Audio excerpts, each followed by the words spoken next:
Selamat bertemu kembali dalam diskusi kita mengenai strategi dan perancangan eksperimen. Dengan pokok bahasanya adalah metode pengumpulan data. Ini seperti ini ya, strategi dan perancangan eksperimen, metode pengumpulan data. Terkait dengan data, maka pada dasarnya yang didiskusikan adalah tentang kumpulan fakta, angka, umpan balik, dan peristiwa yang dikumpulkan dari berbagai sumber.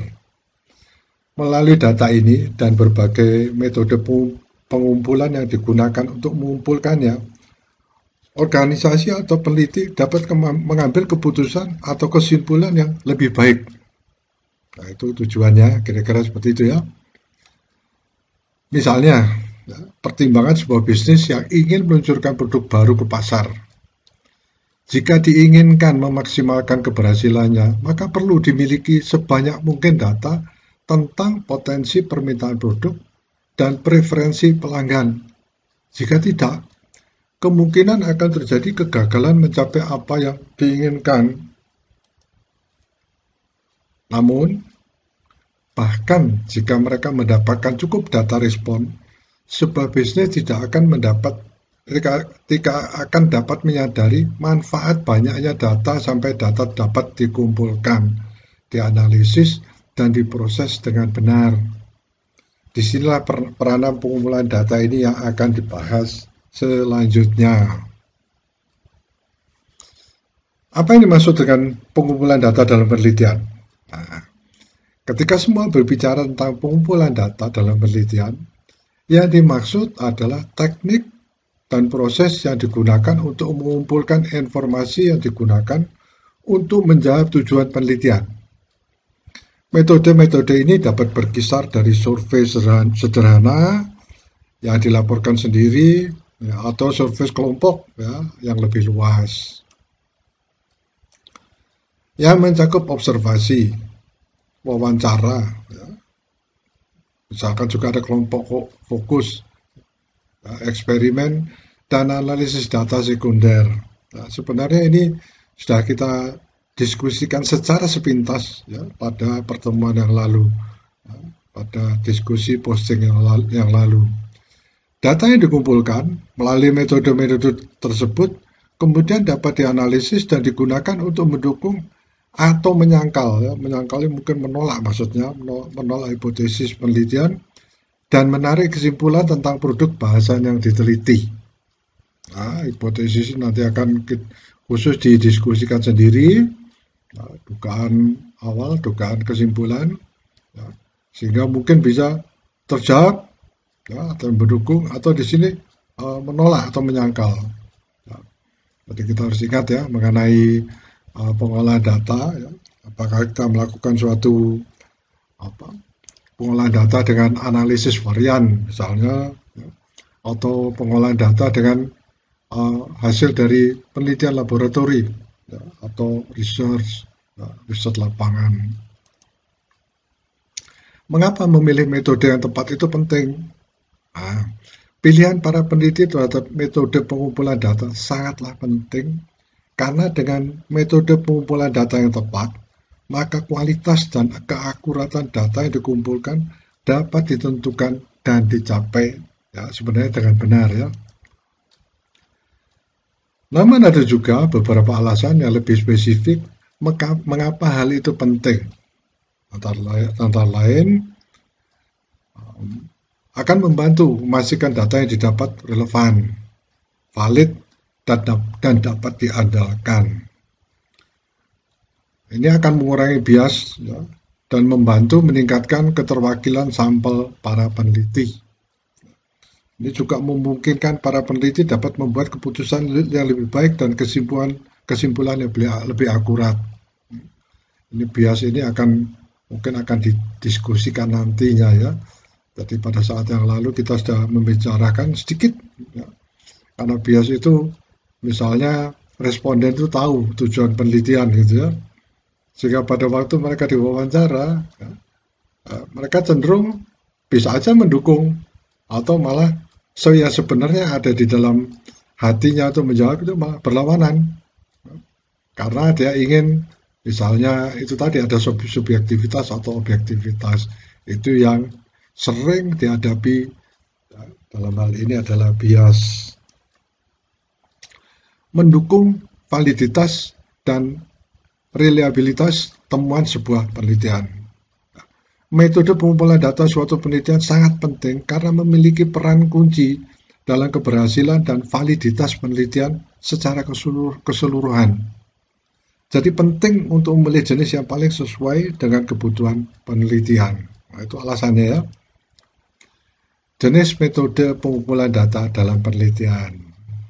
Pertemuan yang lalu kita sedikit sudah menyinggung masalah ini. Metode pengumpulan data yang dipilih akan bergantung pada jenis pertanyaan penelitian yang ingin diajukan, jenis data yang diperlukan para peneliti, serta sumber daya dan waktu yang tersedia untuk penelitian tersebut. Nah, ini bukan berarti pengumpulan data dari kalimat ini adalah hanya melalui wawancara ya. Jadi pengumpulan data itu bisa juga dari hasil penelitian atau riset di lab, gitu ya. Mengumpulkan data ya, berupa hasil-hasil yang mungkin bentuknya angka-angka ya. Kemudian metode pengumpulan data yang utama dapat dibedakan menjadi metode pengumpulan data primer dan metode pengumpulan data sekunder. Nah, kita lihat apa itu primer dan sekunder. Metode pengumpulan data primer. Data primer adalah data yang dihasilkan dari pengalaman langsung peneliti itu sendiri, bukan data yang bersumber dari masa lalu. Data yang dikumpulkan dengan metode pengumpulan data primer juga sangat spesifik sesuai dengan motif peneliti dan apa yang ingin dicapai. Metode pengumpulan data primer dapat dibagi menjadi dua kategori utama, yaitu penelitian kuantitatif dan penelitian kualitatif. Sudah kita diskusikan pada saat yang lalu sepintas ya, karena ini mungkin lebih detail. Metode pengumpulan data dalam penelitian kuantitatif. Dalam metode ini, alat analisis statistik seperti survei online umumnya digunakan untuk memungkinkan peneliti mengukur hasil, sehingga hasilnya dapat dibandingkan pada populasi yang berbeda atau pada periode waktu yang berbeda. Hal ini kemudian memungkinkan peneliti membuat perkiraan jangka panjang. Nah, jadi perkiraan jangka panjang itu prediksi ya kira-kira ya. Survei sangat ideal untuk hal ini karena memungkinkan para peneliti dengan cepat menjangkau berbagai ukuran audiens dimanapun mereka berada. Berkat adanya beragam jenis pertanyaan survei, maka mereka dapat membantu peneliti memadukan format pertanyaan untuk membantu menjaga responden tetap terlibat dan memaksimalkan kemungkinan survei tersebut diselesaikan. Sebagian besar penyedia survei pengumpulan data juga akan menawarkan template survei yang dapat disesuaikan untuk membantu pelanggan menghemat waktu dan tenaga selama proses pembuatan survei. Nah, ini jasa penelitian ya. Dan ini banyak. Nah, kalau kita ingin melakukan diskusi apa yang ingin dikumpulkan. Ya, tetapi umumnya ini adalah bukan pengujian lab ya. Meskipun ada ya, pengujian lab juga ada ya, ada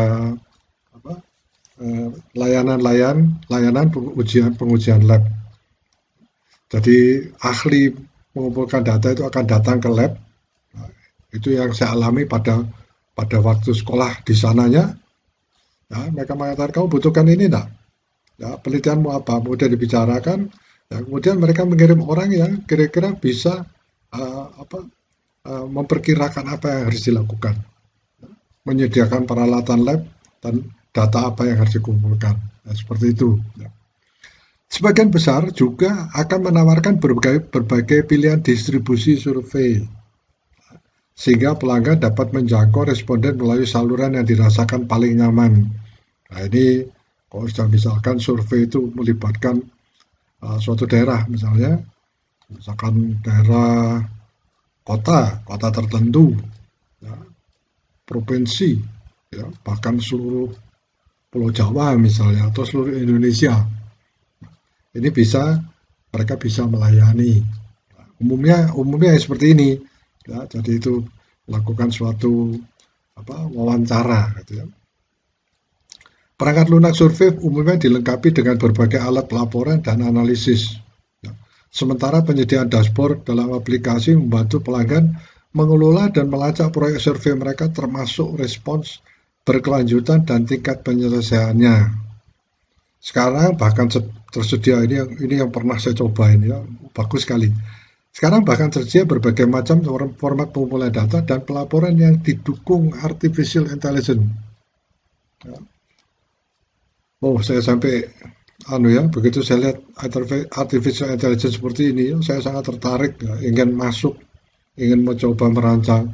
Tapi begitu cepatnya artificial intelligence, saya tidak bisa mengejar.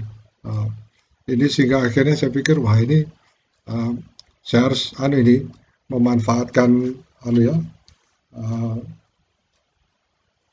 mereka yang bisa melakukan buat kita, gitu ya. Ya, tetapi kalau kita lihat di sini, memang artificial intelligence itu yang membuat tidak mudah itu sebenarnya apa? Karena mereka membutuhkan komputer yang besar, memori yang besar. Ya, karena rata-rata artificial intelligence itu membutuhkan library yang besar. Nah, itu yang mungkin saya tidak mampu mengejar. Ya, kecuali ada yang menyediakan suatu komputer yang mempunyai ya kebanyakan kita pakai cloud ya. Cloud itu pun punya untuk yang ukuran besar kan kita harus menyewa ya, membayar. Jadi ya sangat sulit mungkin kita mengejar artificial intelligence ini. Namun seperti halnya pendekatan penelitian lainnya, terdapat beberapa kelebihan dan keterbatasan. Jadi ada baiknya para peneliti mengetahui bagaimana pendekatan ini diterapkan pada pengumpulan data dalam penelitian kualitatif sebelum peneliti memutuskan untuk menggunakan metode ini pada proyek penelitian berikutnya. Jadi milih kualitatif atau kuantitatif itu harus betul-betul teliti ya, apalagi penelitian itu berkesinambungan. Kelebihan dan kekurangan ini ya, kelebihan dan kekurangan metode kuantitatif. Kelebihannya ya, melihat penelitian melalui sudut pandang kuantitatif. Ini akan dapat membantu peneliti menentukan hasil spesifik dan kelompok peneliti berdasarkan jumlah yang dihasilkan. Jumlah ya, kuantitatif. Kemudian metode pengumpulan data kuantitatif memberdayakan pengambil keputusan dengan menawarkan angka pasti dan pengukuran yang tepat. Ya, karena berbicara mana angka-angka ya, angka.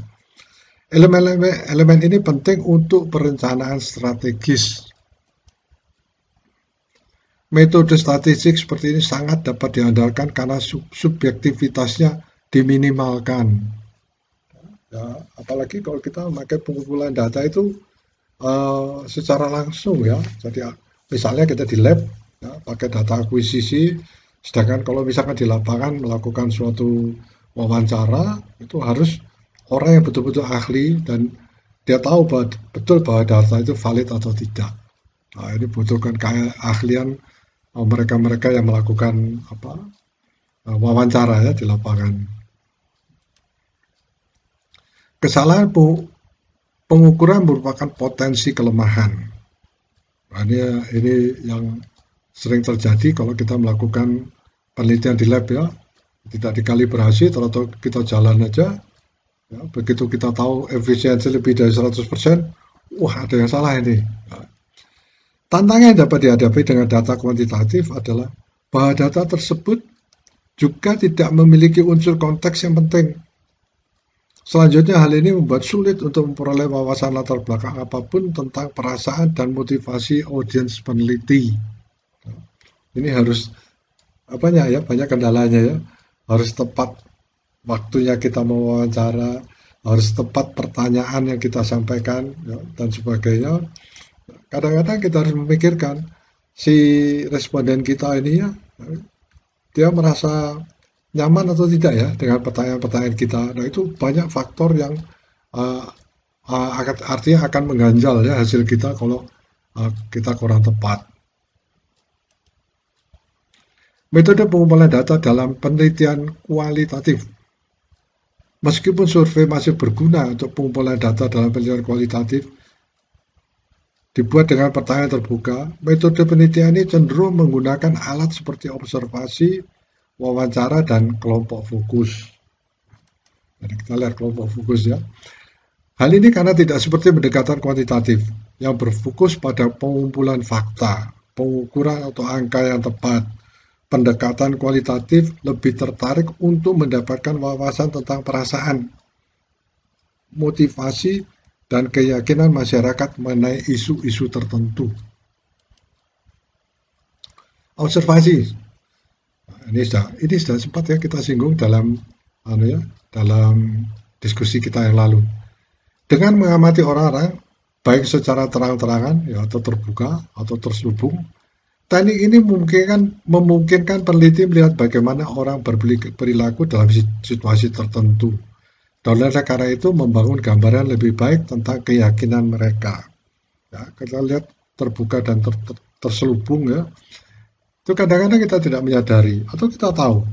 Ya, sedang kita browsing atau muncul suatu pertanyaan ya tentang kepuasan dan sebagainya. Ya kadang-kadang kita abaikan. Tetapi itu tidak terlalu masalah karena apa? Dia melakukan itu adalah random ya. Nah, dia tinggal tunggu dilihat berapa yang memberikan respon. Kalau dianggap data cukup ya sudah berhenti. Tapi kalau tidak ya mereka tetap jalan dan sering muncul dalam kegiatan browsing kita.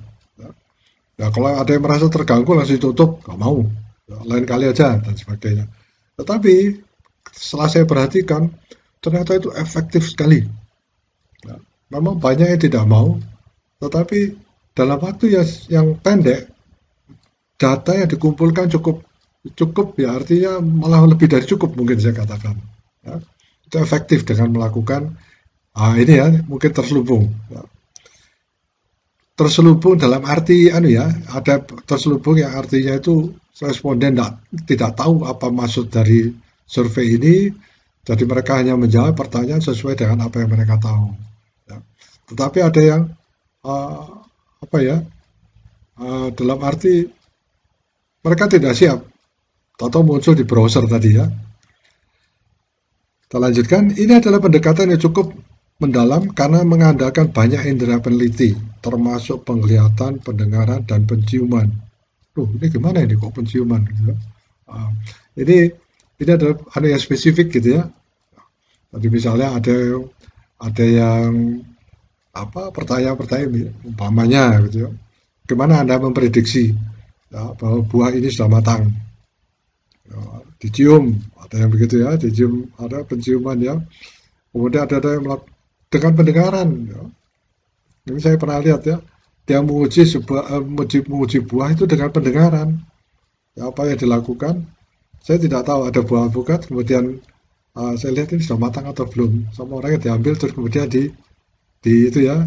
digoncangkan gitu. Kemudian, oh ini sudah matang ini. Ya. Oh saya tidak tahu caranya. Ya. Kalau saya tahu alpukat itu sudah matang, sudah boleh itu ya. Meskipun masih agak keras, kita mesti nunggu 1-2 hari, tapi itu sudah matang. Itu contoh aja. Pendengaran dan penciuman untuk mengumpulkan data tentang objek yang diteliti. Itu tadi contohnya. Wawancara. Dengan pendekatan ini, pewawancara umumnya menggunakan wawancara terstruktur. Sudah diperhitungkan sekali. Semi terstruktur atau tidak terstruktur untuk mendapatkan umpan balik dari responden. Nah, tidak terstruktur itu memang harus ahli ini pewawancara ini ya. Kemudian tergantung pada tingkat perencanaan dan struktur yang telah dimasukkan dalam pertanyaan. Wawancara mungkin sangat bergantung pada keterampilan pewawancara untuk dapat mengajukan pertanyaan langsung. Jika mereka mendengar sesuatu yang menarik, yang ingin mereka sampaikan menggali lebih dalam. Jadi mereka sampaikan bisa digali lebih dalam. Tujuan wawancara adalah untuk mendapatkan gambaran yang lebih baik tentang mengapa orang merasakan hal tersebut dan motivasi di balik jawaban mereka. Nah, ini sangat tergantung pada mood ya, semangatnya. Kadang-kadang ada yang ditanya menjawab, ya, ada yang pro dan kontra, artinya dalam menolak jawaban ya. Jadi ya, tapi maksud saya menolak itu yang berbeda dengan yang lainnya. Dan ada lagi yang tidak menjawab, rahasia, saya tidak mau menjawab, atau mungkin belum bisa menjawab sekarang, saya akan menjawab lain kali dan sebagainya. Kelompok fokus umumnya terdiri dari kelompok kecil yang terdiri dari sekitar 8 sampai 10 orang. Penggunaan kelompok fokus memungkinkan peneliti kualitatif mendiskusikan bidang umum suatu masalah. Setiap individu akan memberikan wawasannya mengenai isu yang bersangkutan dengan moderator kelompok yang mengatur diskusi. Di akhir diskusi, kelompok akan mencapai suatu konsensus. Nah, ini kalau kita tidak merancang dengan baik, ya, itu hasilnya akan, ya mungkin saya katakan berantakan. Ya, karena hanya 8 sampai 10 orang, tapi masing-masing punya pendapat yang berbeda. Tidak ada satupun yang mirip. Itu sangat sulit untuk menyimpulkannya. Nah, itu sebabnya penyusunan pertanyaan dan sebagainya itu harus tepat. Dan disampaikan pada kelompok fokus yang tepat. Nah, itu contoh. Dengan menggunakan salah satu teknik penelitian kualitatif ini, para peneliti akan sangat terbantu dalam memahami perasaan, keyakinan, dan motivasi orang dengan lebih baik. Ini biasanya berhubungan dengan sedikit-sedikit psikologi.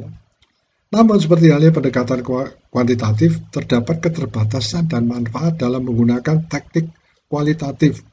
Jadi sebaiknya para peneliti menyadari hal ini sebelum melanjutkan dengan pendekatan ini.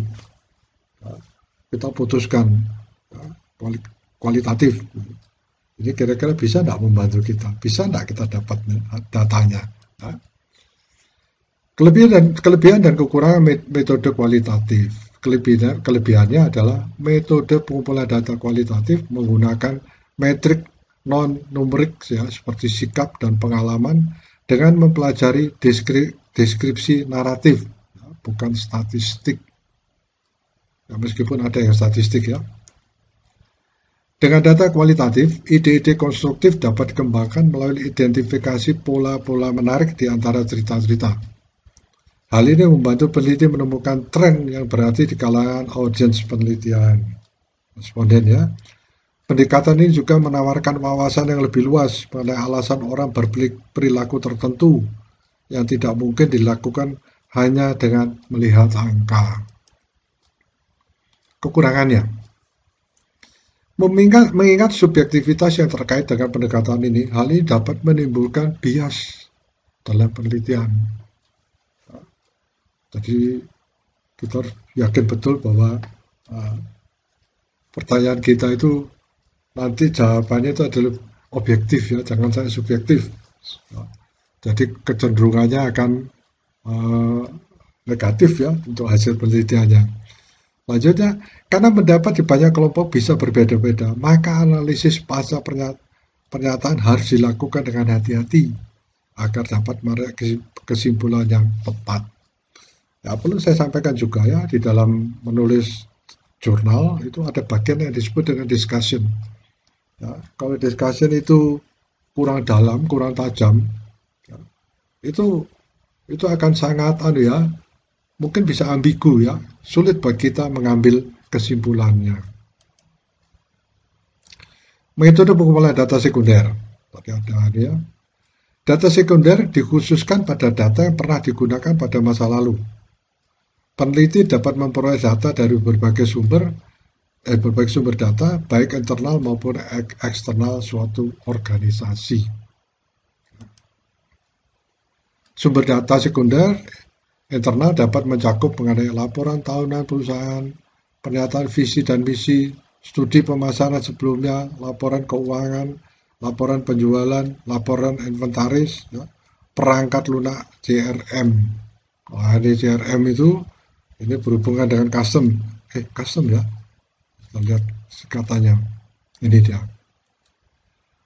CRM adalah singkatan dari Customer Relationship Management, ya, manajemen hubungan pelanggan, dan merupakan sistem perangkat lunak yang membantu pemilik bisnis dengan mudah melacak semua komunikasi dan membina hubungan dengan pimpinan, jadi pimpinan pelanggan, ya, artinya ya mungkin perusahaan lain menjadi pelanggan perusahaan kita misalnya, dan customer atau pelanggan mereka, jadi pelanggan dari perusahaan kita gitu maksudnya, ya. Sumber data sekunder eksternal, ya, mencakup asosiasi perdagangan, perpustakaan, jurnal bisnis, laporan pemerintah, siaran pers, dan internet. Nah, ini bisa lebih luas lagi, ya, karena ini referensi tahun 2017, mungkin sekarang lebih berkembang, ya, bisa diperluas lagi. Ya. Dibandingkan dengan data, yang primer belum saya itu, ya. Oke. Dibandingkan dengan metode data primer, data sekunder mudah didapat sehingga tidak memakan waktu lama dan mahal. Namun dengan metode pengumpulan data sekunder, keaslian data yang dikumpulkan tidak dapat diverifikasi. Ini saat ini sangat mudah, ya, dengan artificial intelligence. Saya pernah melihat, ya, atau mencoba salah satu produk dari artificial intelligence ini yang berhubungan dengan pengumpulan data, ya, baik primer maupun sekunder. Yang perlu mendapatkan perhatian, meskipun pilihan metode pengumpulan data peneliti sangat penting dalam menentukan kualitas dan keakuran data serta keberhasilan penelitian, maka hal ini tidak akan ada gunanya tanpa komunikasi langsung dengan pengambil keputusan dan memastikan mereka memahami dan bersedia mengambil tindakan berdasarkan hasil penelitian. Ya, jadi di sini ada, ya, kalau ada discussion, ada suggestion, ya, ada dalam diskusi itu ada usulan, ya. Jadi cara mengatasi seperti ini dan sebagainya. Kalau ada masalah A, maka cara mengatasi ada seperti ini. Ada dengan cara misalnya B. Nah, itu yang, ya, kalau itu tidak difahami oleh, katakan, yang menginginkan survei itu dilakukan, maka kita akan menjadi sulit, ya. Penelitian tinggal penelitian, hasil tinggal hasil, sedangkan nantinya penanganannya tidak bisa. Jadi untuk membantu proses ini penting untuk memperhatikan analisis dan penyajian data. Kita harus ingat bahwa kesimpulan yang diperoleh dari penelitian akan menentukan arah pengambilan keputusan perusahaan di masa depan.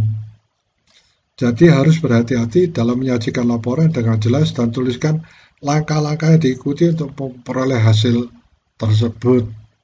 Nah, kita mengatakan tindakannya kalau seperti ini adalah A. Ya, diikuti oleh perusahaan, ternyata setelah ditindak secara A, ternyata salah. Nah, itu harus berhati-hati, ya, di dalam menyimpulkan atau memberikan masukan. Sehingga siapapun yang perlu mengambil keputusan dapat melihat dengan jelas apa yang penting dan akan mengambil tindakan yang tepat.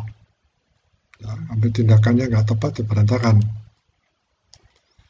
Nah, ini adalah referensi, ya.